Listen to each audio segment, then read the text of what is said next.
Boa tarde, pessoal. Para dar sequência ao nosso curso, hoje nós vamos estudar a aplicação de uma ferramenta estatística muito interessante, que é o histograma, que visa, em resumo, simplificar a informação de tal maneira, identificando com que frequência aparece um certo dado que estamos estudando.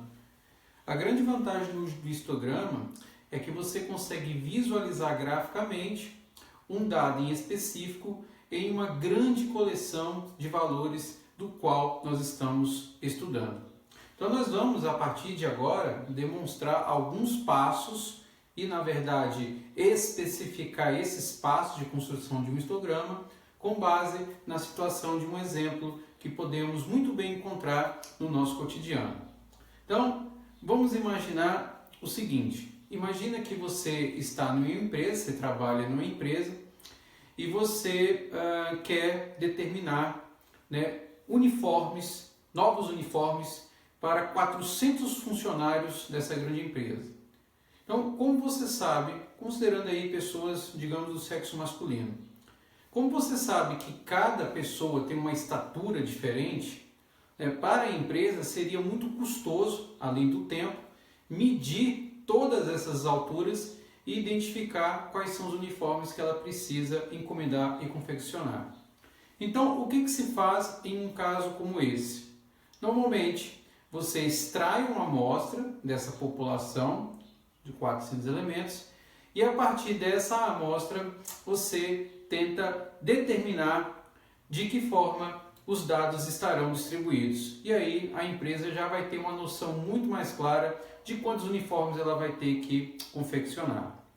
Então, essa primeira parte que envolve a determinação da amostra é o primeiro passo da construção de um histograma e é isso que a gente vai começar a fazer a partir de agora. Então, os dados que eu tenho apresentado aqui nesse quadro estão se referindo à estatura de uma amostra de 55 funcionários extraídos dessa empresa que contém 400 colaboradores. Então você tem todas as estaturas dos 55 e essa amostra corresponde a esse primeiro passo que eu mencionei, determinação da amostra. O nosso propósito a partir de agora é determinar como nós vamos organizar esse conjunto de dados na forma de um histograma. E essa organização, essa classificação, ela vai ser feita de maneira linear e identificando em cada passagem uma representação matemática. Então vamos lá. Então, primeiro passo, agora podemos apagar essa representação, corresponde ao que eu mencionei agora há pouco, que é a determinação da amostra.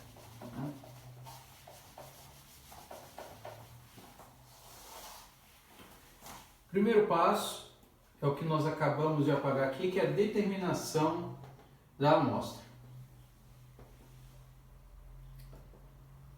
Ou seja, para que a empresa tenha o melhor cenário possível para identificar qual ação a ser tomada, essa amostra deve ser mais aleatória possível. Uma vez que você determinou essa amostra, o segundo passo, e nós vimos aí na aula anterior, que é uma medida de dispersão, é a determinação da amplitude. Determinação da amplitude, que nós vamos chamar de A. O que é essa amplitude? É a diferença entre a maior e a menor observação do conjunto. Então, nesse caso aí, em algumas obras também é usada a letra R de range, maior valor menos o menor valor. Dos dados que nós temos da amostra, o maior valor é a altura de 1,99 m e o menor valor é a altura de 1,47 m. Então você tem uma amplitude aí de 0,52 metros. Essa é a amplitude. Uma vez que você determina a amplitude, que é essa diferença, o terceiro passo vai envolver o que nós vamos chamar de classes, nos quais os dados serão representados. Então, o terceiro passo corresponde ao número de classes que utilizaremos.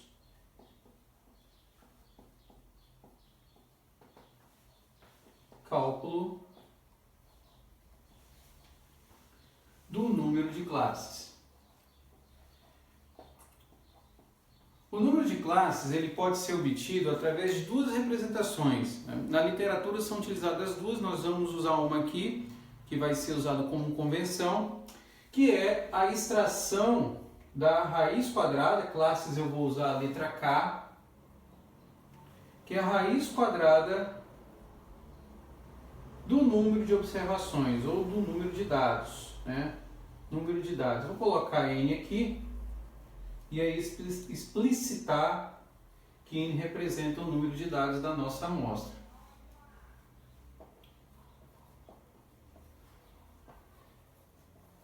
Então, como nós temos aí uma amostra de 55 elementos, então isso aqui não vai produzir um valor exato, e aí vem uma segunda observação: classes só pode fazer sentido se adotarmos um valor inteiro, porque você vai representar esses dados dentro de um valor de caixas que são inteiras. Então 55, se nós formos extrair a raiz quadrada, dá um pouquinho acima de 7, né? Em torno de 7,4. Então o que você pode fazer? Você pode arredondar essa classe, número de classes, para 7 ou para 8. Numa distribuição de dados como nós temos, essa representação, essa função é adequada.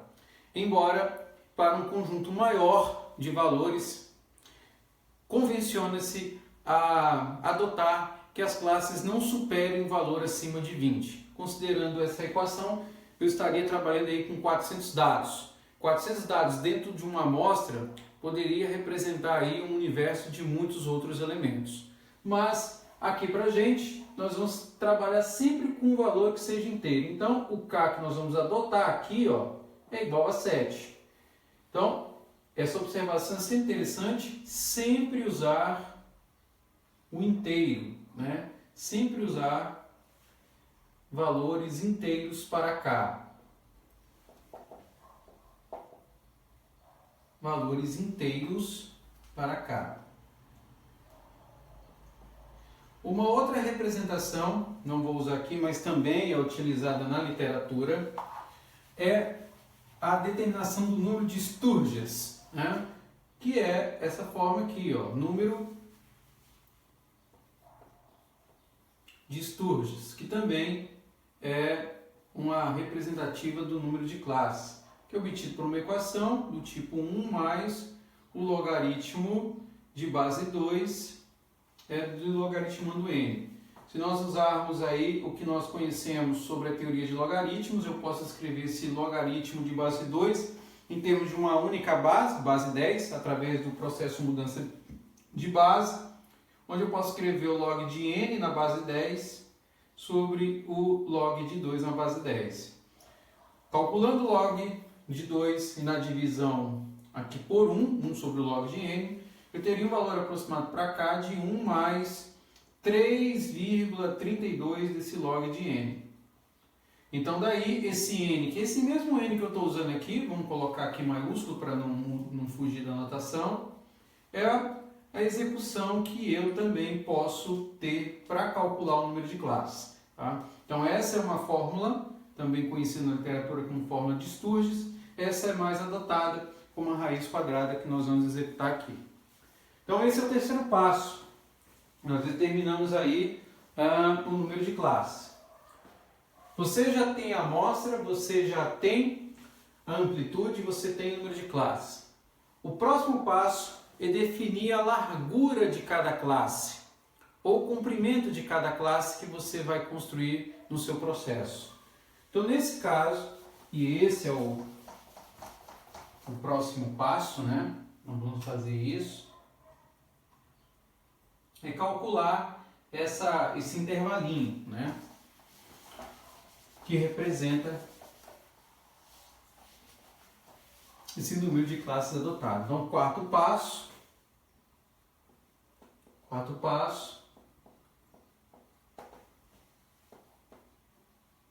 determinar a largura de cada classe.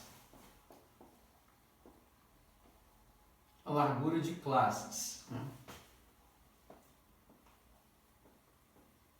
Então, essa largura, nós vamos chamar aqui de H, ela é definida como a razão da amplitude A, que nós calculamos lá no segundo passo, pelo número de classes que a gente tem aí no passo anterior.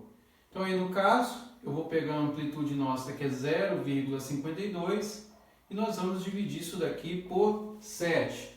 Então, calculando isso aí, deixando 0,52 em centímetros, né, já que 0,52 em metros, isso daqui dá aproximadamente 8 centímetros. Isso, por conveniência, é mais interessante que você arredonde para um valor mais inteiro. Vai dar um valor quebrado, pode arredondar levemente para cima para um valor inteiro, né? 8 centímetros vai ser a nossa largura de classe. Isso é o quarto passo. O quinto passo, ele corresponde de onde nós vamos começar a medir os dados. A gente sabe que o menor valor que nós calculamos na amplitude é 1,47. Então nós podemos adotar aí um valor um pouquinho abaixo desse para arredondar, e a partir do conhecimento da largura de classe nós vamos contar os intervalos que você vai gerar em cada uma dessas classes, correto? Essa é a ideia que nós vamos executar, que é a determinação dos extremos de classe.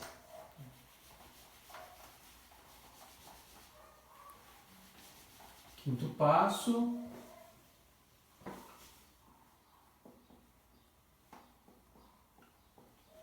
Determinação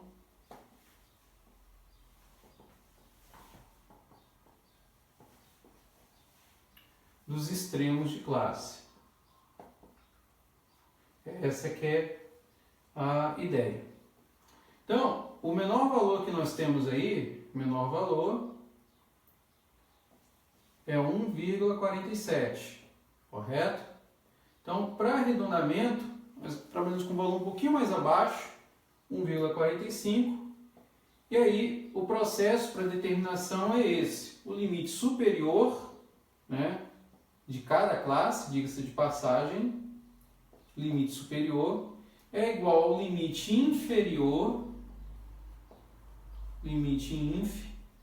mais o nosso H, que é o nosso Hzinho, que é a largura de cada classe.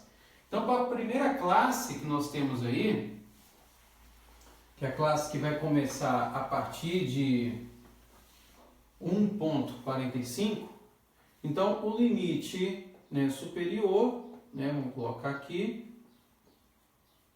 ele é 1,45 mais 0,08, tá? Isso aqui em metros, então você vai chegar até 1,53.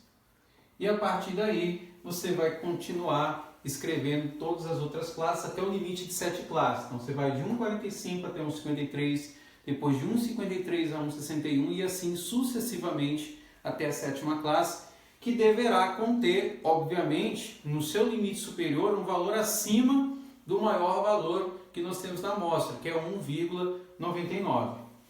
Então, feito isso, né, nós podemos aí dar início à contagem dos elementos que estão em cada uma das classes.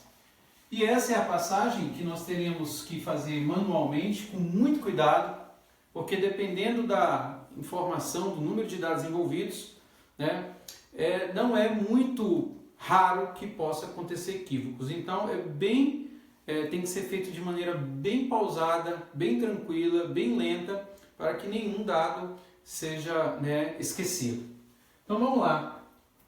Eu vou colocar aqui a observação, o intervalo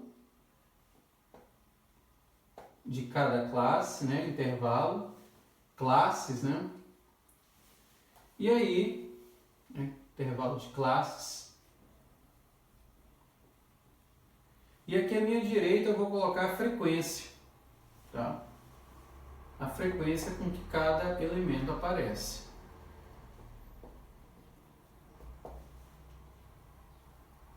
Bom, aí fazendo isso, eu já construí esses elementos aqui. Vamos colocar 1,45, né, até 1,53, que é o que nós calculamos. Depois de 1,53 até 1,61. Depois de 1,61 até 1,69. Depois de 1,69 até 1,77. Depois de 1,77 até 1,85. Depois de 1,85 até 1,93. E por fim de 1,93 até 2,01. E aqui está o detalhe que eu comentei. O menor valor está compreendido dentro da primeira classe e o maior valor está compreendido dentro da última classe. É isso que eu tenho que tomar cuidado para que nenhum valor escape, né? Então, fazendo a contagem que eu já executei aí, depois vocês vão fazer com exercício, com teste, né? Eu vou ter 3 elementos para a primeira, 6, e na sequência 10, 16, 12, 6 e 2. E aí é óbvio, né, que quando eu contar essas frequências, eu vou abreviar a frequência aqui com F subíndice I, depois a gente vai usar essa expressão. Isso aqui tem que bater em 55. Então 3 e 6, 9, 19, 35, 47, 53, 55.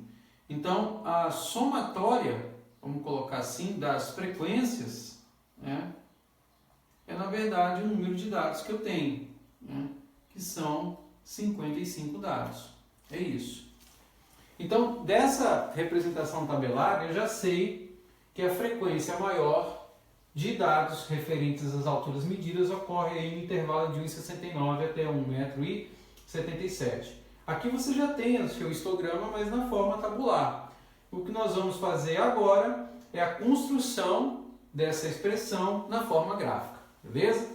E isso corresponde ao último passo agora, que é a construção do histograma, que seria o título da nossa aula de hoje.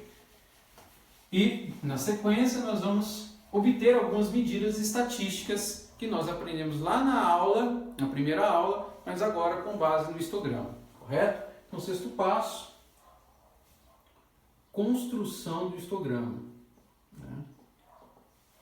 Obtenção do histograma.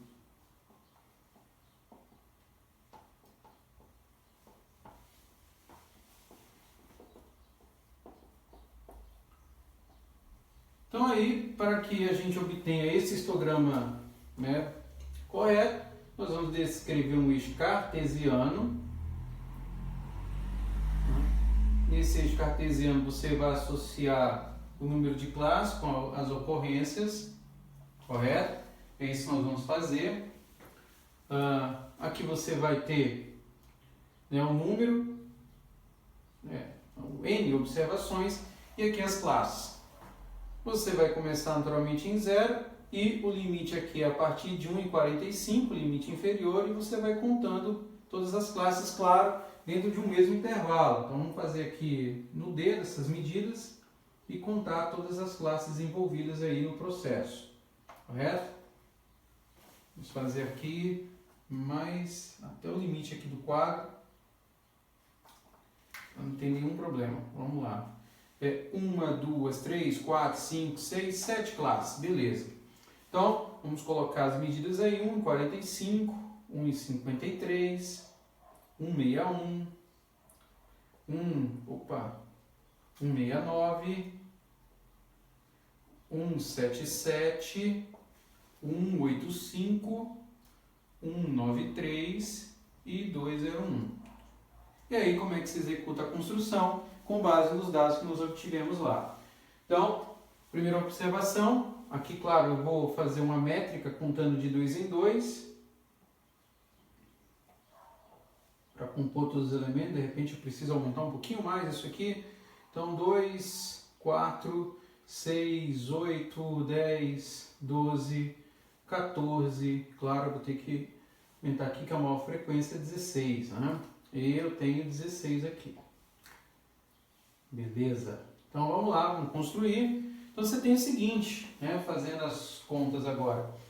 De 1,45 a 53, você tem 3 observações. Então nós vamos construir aqui. 1,45 até 1,53. Depois de 1,53 a 1,61 você tem 6 observações, então parte daqui vai até o limite de 6. Construiu. Depois de 1,61 até 1,69 você tem 10 observações, parte do limite até 10. Aqui você tem. Depois de 169 a 177 você tem 16, que é a maior contribuição. Então 177, 169, 177. Depois você tem de 177 a 185 12 observações. 177 até 185 12 observações. De 185 a 193 6 observações. E por fim, de 193 a 201, você tem 2 observações. Então está aqui, esse é o nosso histograma visto na forma gráfica. Uma observação que você pode extrair sobre essa expressão é que, a partir daqui, como eu comentei lá no início, você tem uma noção mais clara da distribuição dos dados que estão obtidos nessa amostra. No próximo passo, na próxima linha de atuação, nós vamos extrair medidas de tendência e de dispersão dessa estrutura. Não é difícil perceber que provavelmente a média dos dados que estão evidenciados nesse histograma deve cair aqui, ó, na faixa onde você tem a maior frequência. Ou seja, dá para observar inclusive isso visualmente. A moda, né, que é uma medida de tendência que envolve a maior frequência, está dentro do intervalo de 169 até 177. Né? Provavelmente a média também vai estar dentro desse intervalo que nós vamos executar. Uma forma suavizada de você enxergar esse histograma é através da determinação de um conceito que se chama de polígono de frequência. Né? Polígono de frequência. O que esse polígono de frequência nos informa? Ele nos informa, na verdade, uma representação gráfica a partir dos pontos médios de cada classe que nós mencionamos. Então, o que eu tenho na verdade é isso aqui, ó. Essa curva em vermelho, na verdade, expressa o polígono de frequência que indica a distribuição dos dados desse histograma. Essa é a ideia que nós queríamos mostrar acerca desse elemento.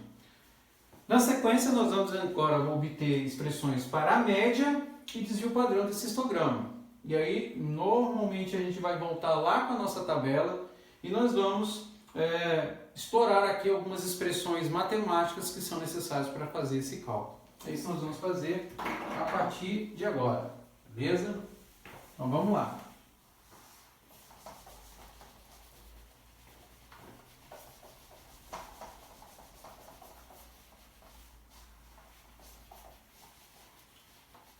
Cálculo de medidas, né? Cálculo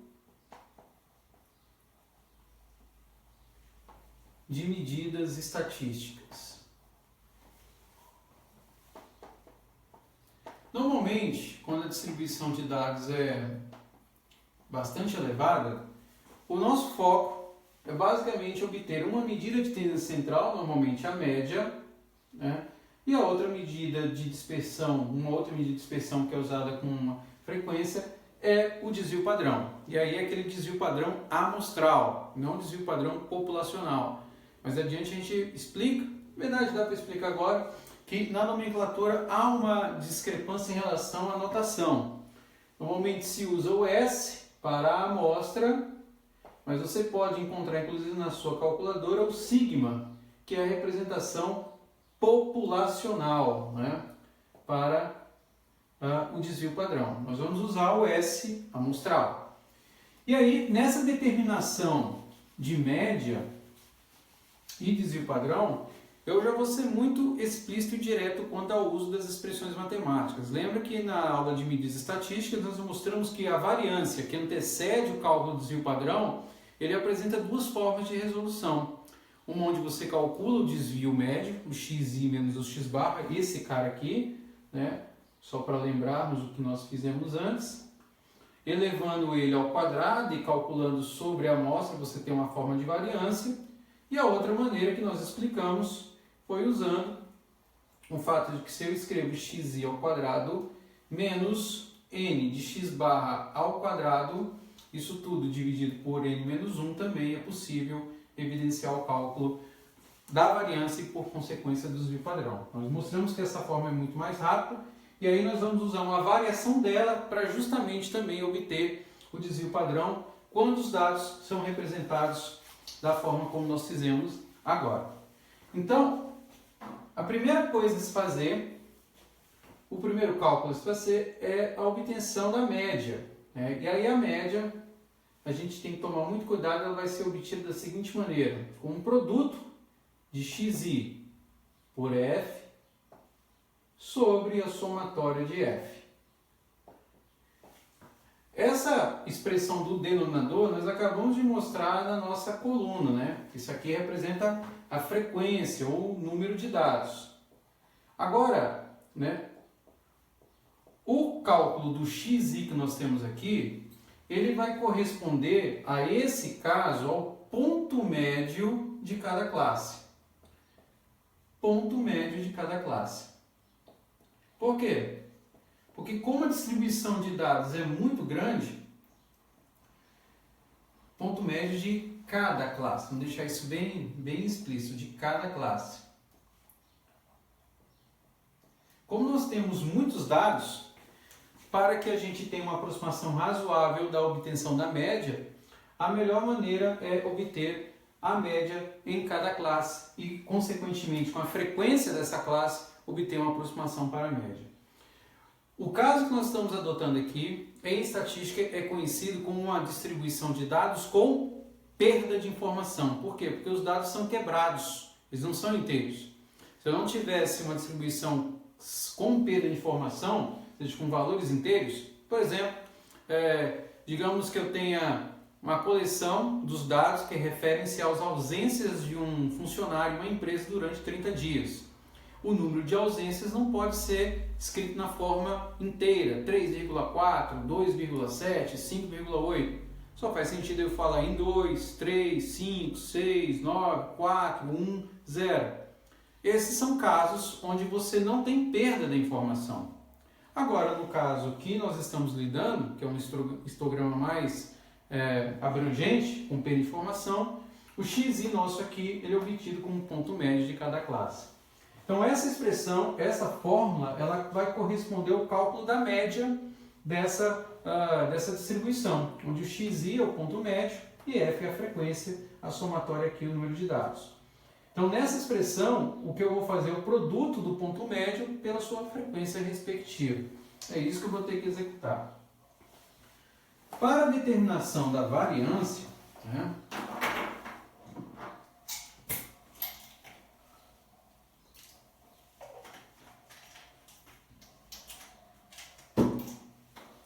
para a determinação da variância,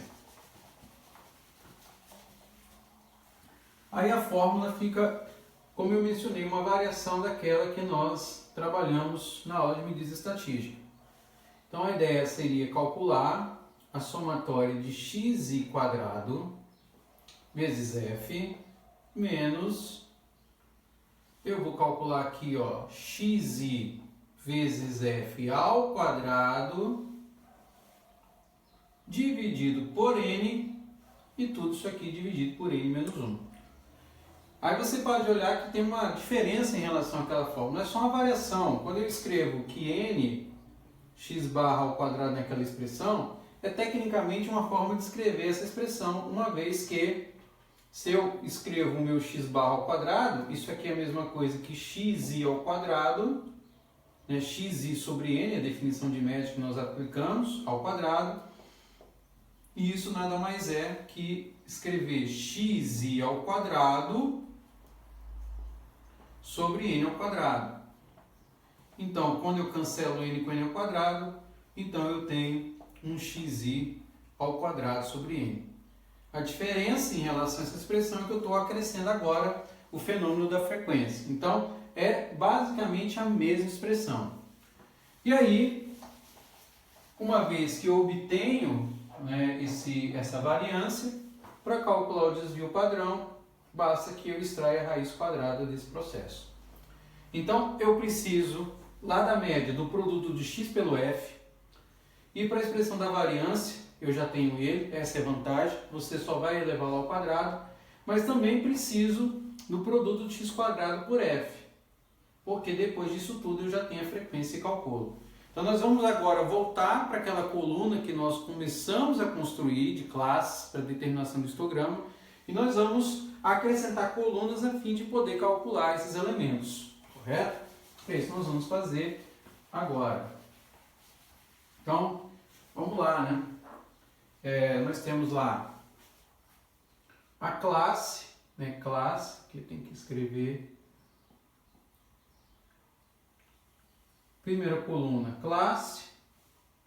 E aí nós vamos construir as demais colunas que temos aqui.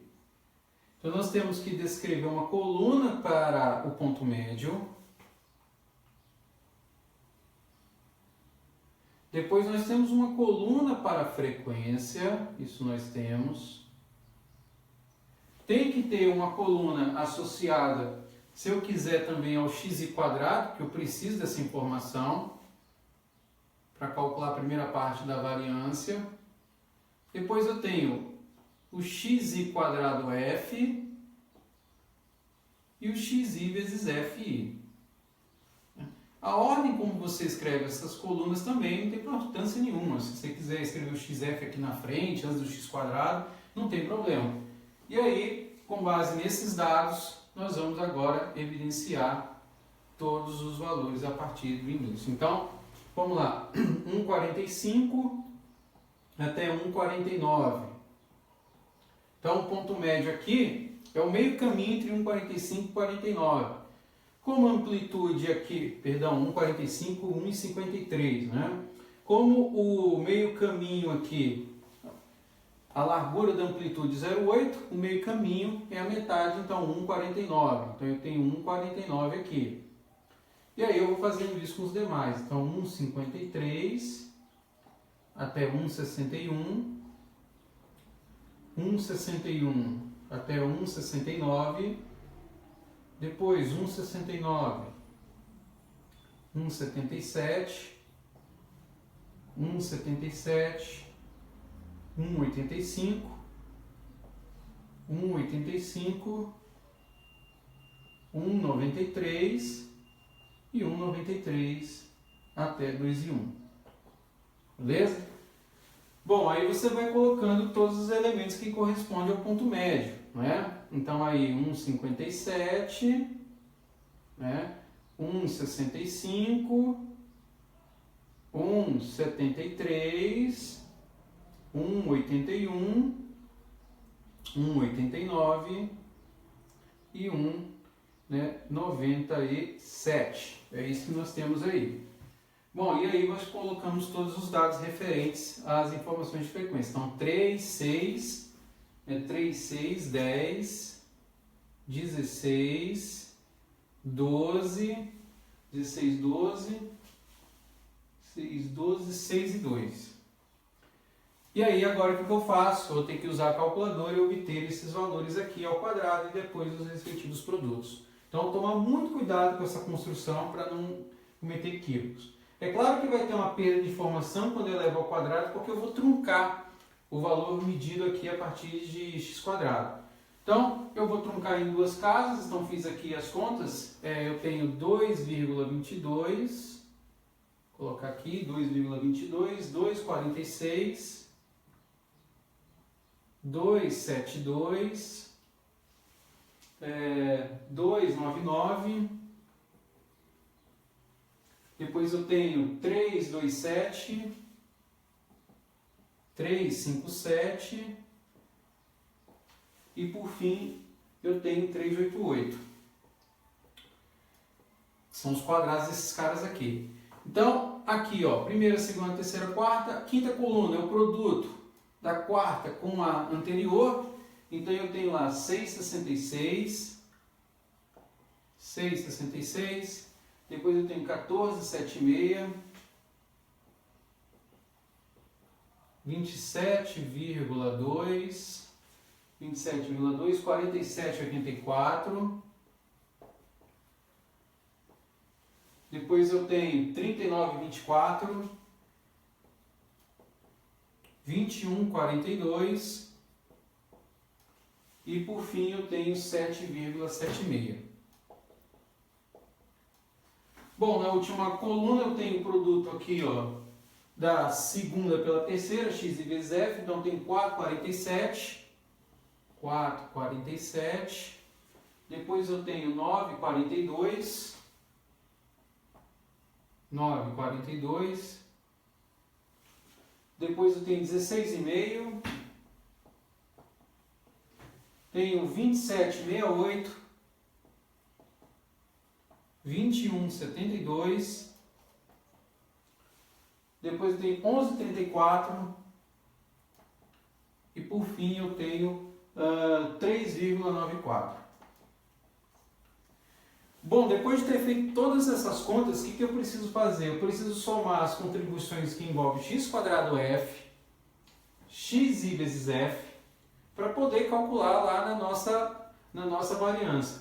E para a média? Para a média eu preciso dessa soma também e da soma das frequências que eu já sei que naturalmente é igual a 55. Então, nas nossas contas ali, o que é que nós vamos ter? Que xi vezes f vai produzir 95,07, o nosso x quadrado f dá 164,88 e a outra informação que a gente precisa é da soma das frequências, isso a gente já tem, isso aqui é 50. Então são esses dados, 55, né? 9, 19, 35, 47, 53, 55. Então são esses dados aqui, ó, que eu vou usar para calcular média e desvio padrão. É isso que eu vou fazer agora, né? Então vamos lá, vamos apagar aqui e vamos executar essas contas.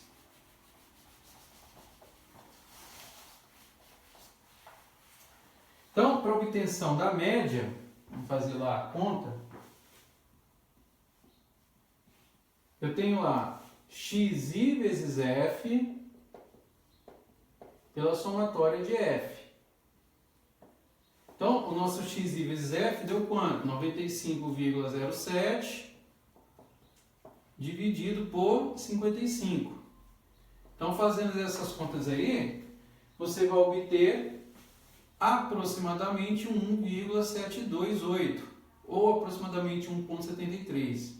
Se nós observarmos lá na nossa tabela, né, está dentro da classe que corresponde ao que é a maior frequência, como nós comentamos.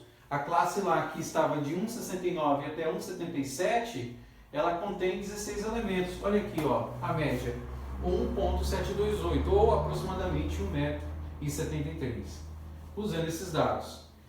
E agora, calculando a nossa variância, pela forma que nós temos, S quadrado, então essa fórmula nos dá o seguinte, xi quadrado f menos, vou fazer um pouquinho mais embaixo aqui para não encavalar, né? Então, S quadrado, xi quadrado f menos xi vezes f ao quadrado sobre n e tudo isso aqui dividido por n menos 1. Então está aqui agora o motivo de ter feito todos aqueles cálculos na coluna. X quadrado f, que nós obtivemos aqui, estava pagando é 164, né, 164,88, 164,88 menos o x vezes f, que é 95,07, isso vai estar tudo ao quadrado, e dividido por N, que é 55. E no fim, essa divisão, como trata-se de dados amostrais, é feito pela divisão 55 menos 1. É isso que nós precisamos fazer. E aí, fazendo essas contas, você vai obter uma variância de aproximadamente 0,101. E aí, 0,101. E aí, você obtém a média, o desvio padrão, como a raiz quadrada desse S2. Então, uma vez que você extrai o desvio padrão, ele vai gerar um valor de aproximadamente 0,1 metros. Então, o que eu estou dizendo com isso, com os dados que nós calculamos, é que naquela distribuição da construção do histograma, a média é de aproximadamente 1,73 com um desvio padrão de 0,1. Ou seja, os valores em média que a empresa vai utilizar para a confecção dos uniformes está numa faixa que se concentra com desvio padrão 0,1 a partir da média de 1,73, entre 1,71 e 1,74 aproximadamente. E com isso, nós terminamos a nossa análise aí da construção do histograma, que envolve uma nova forma de você utilizar as medidas estatísticas. Espero que tenham gostado e estamos juntos até a próxima aula, beleza? Valeu!